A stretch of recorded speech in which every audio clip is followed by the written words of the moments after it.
परस्ती का रुझान नहीं था।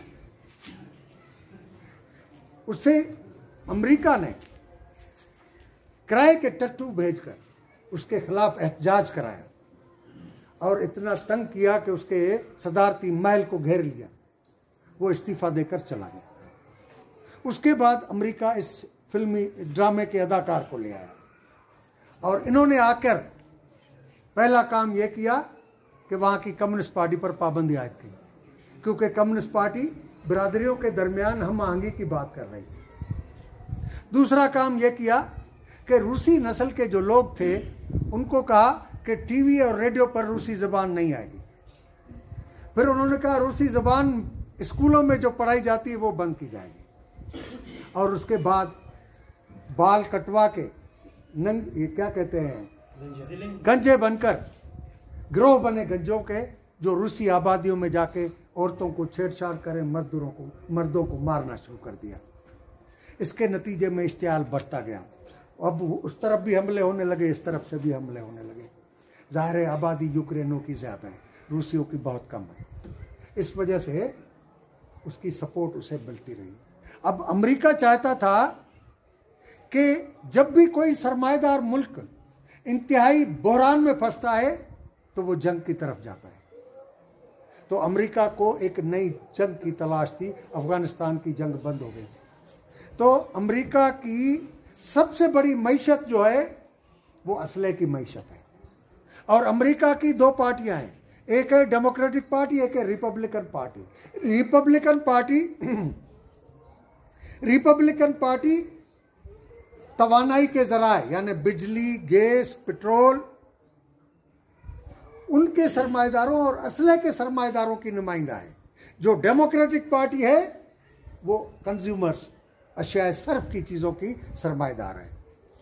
तो रिपब्लिकन पार्टी के पास यही एक तरीका होता है कि जंग शुरू करो ताकि असला तेजी से बिके, और फिर वहाँ पर तेल पर भी कब्जा करो, गैस पर भी कब्जा करो। तो उन्होंने यूक्रेन की पॉइंट को एक नई जंग के लिए टारगेट बनाया। रूस ने कहा कि इसको नेटो में नहीं जाना चाहिए, आज़ान के लिए रुकना चाहिए, ठीक है। तो यूक्रेन की जंग को पैदा करने का बुनियादी सबब अमेरिका का असले का सरमाएदार था, जिसमें टूल बना ज़ेलेंस्की। लेकिन हम रशिया को भी बेकसूर नहीं कह सकते, क्योंकि अगर यूक्रेन फैसला करता है कि हम तबाही की तरफ जा रहे हैं तो रूस को कैसे हक दिया जाए कि तुम जंग करके कहो कि आपको तबाह होने नहीं देंगे। कराची में MQM ने इतना गंद फैलाया, पाकिस्तानी फौज ने कहा, बनाया भी उन्होंने, अपनी बनाई हुई फसल को काटने के लिए पहुंच गए तो महाजिर चीखने लगे कि हमें मार रही है फौज। भाई उसी के कहने पर सब कुछ तुमने खेल किया था। तो अब इंडिया को क्या हक दिया जाए कि वो कहे कि हमसे, हमारे मुल्क से जो माइग्रेट करके आपके कराची में आबाद हुए, पाकिस्तानी फौज उनको मार रही है, लिहाजा बचाने के लिए हम आते हैं वहां पर और कराची को पाकिस्तान से अलग करेंगे। ये तो हक नहीं दिया जा सकता इंडिया को, तो ये रूस को भी हक नहीं दिया सकता। इस वजह से हमारी पार्टी अमेरिका ज़ेलेंस्की को गुनहगार समझती है, इस जंग की बुनियादी वजह करार देते हैं, लेकिन रूस को भी, पुतिन को भी उसी जंगी जुनून का हिस्सा समझते हैं, जो अपनी रूसी रियासत को दोबारा एक एम्पायर बनाने के लिए, सोशलिस्ट यूनियन वफाक नहीं बल्कि एक एम्पायर बनाने के लिए कोशिश कर रहा है। लिहाजा हम उसकी भी मुखालफत करते हैं।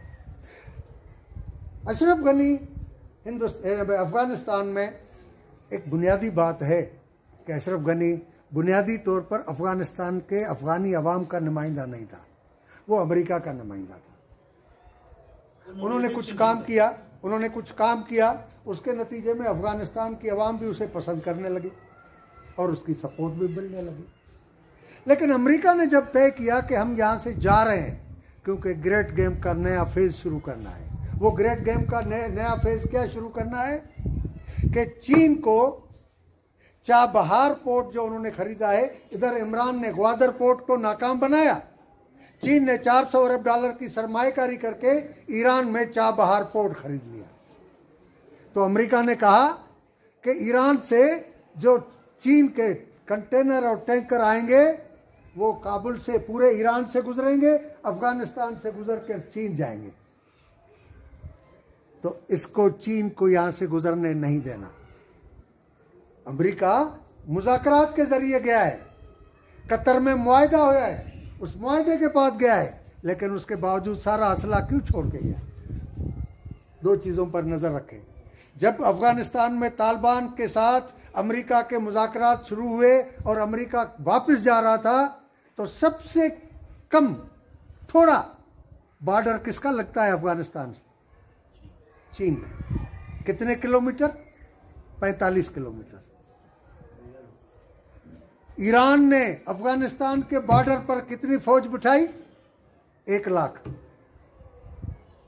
चीन ने अपने 45 किलोमीटर के बॉर्डर पर 5 लाख फौज बिठा दी, क्योंकि अमेरिका का खतरा था कि ये ग्रेट गेम करने जा रहा है।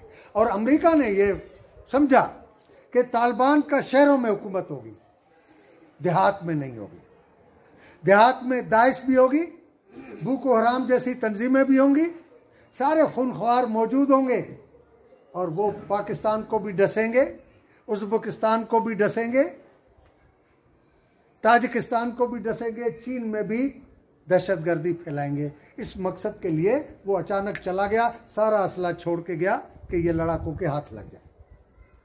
और अब वो दाइश, आप हमारे पख्तूनख्वा में जो खेल खेल रही है, जो आपने देखा पिछले दिनों, यही सिचुएशन ताजिकिस्तान उज़्बेकिस्तान में हो रही है। और अफगानिस्तान में रोजाना तालिबान का कोई बड़ा अफसर, कोई गवर्नर, कोई मिनिस्टर मारा जाता है दाइश की तरफ से। और चीन खौफ में मुब्तला है कि ये सारों का रुख मेरी तरफ कब होता है। अब ये तालिबान पर मुनसर है कि रिट अपने मुल्क में बहाल कर सकते हैं या नहीं। और वो खुद 10 अरब डॉलर जो पड़े हुए हैं यूरोप में, जो 3-4 अरब डॉलर पड़े हुए हैं अमेरिका में, वो लेने के लिए उनके तुफैली बनते हैं या वकार के साथ जीते हैं। मुल्ला उमर के बेटे ने हिंदुस्तान से कहा कि हमारी फौज को मुनज़्ज़म करने और ट्रेनिंग के लिए हिंदुस्तान हमारी मदद करे। पाकिस्तान से नहीं कहा, किसी और मुल्क से नहीं कहा। इस वजह से अफगानिस्तान में तालिबान की हुकूमत मुस्तहकम हो सकती है, नहीं हो सकती, हम कह नहीं सकते। लेकिन अगर तालिबान की हुकूमत स्टेट रिट बहाल कर गई, अवाम के साथ वो रवैया अख्तियार नहीं किया जो अमूमी तौर पर आजकल चल रहा है, और साथ ही अमेरिका और किसी मुल्क के प्रॉक्सी नहीं बने, क्योंकि अफगानिस्तान में नेचुरल रिसोर्सेज से चीन फायदा उठा रहा है। काबुल के ऊपर पहाड़ों में लोहा भरा पड़ा है। इंडिया के टाटा ने कहा कि हम स्टील मिल लगाते हैं, नहीं लगा पाया क्योंकि अपराइजिंग चल रही है। इस वजह से अब ये उन पर मुनसर है। अगर वो ठीक तरह चल पाए तो अफगानिस्तान में सस्टेन कर लेंगे, अमन भी बहाल होगा, तरक्की भी होगी, यहाँ से लोग भी उधर रोजगार के लिए जाएंगे। वरना ये सिलसिला जारी रहेगा कि उस जंग के मारे लोग इधर आते रहेंगे। थैंक यू, मेहरबानी।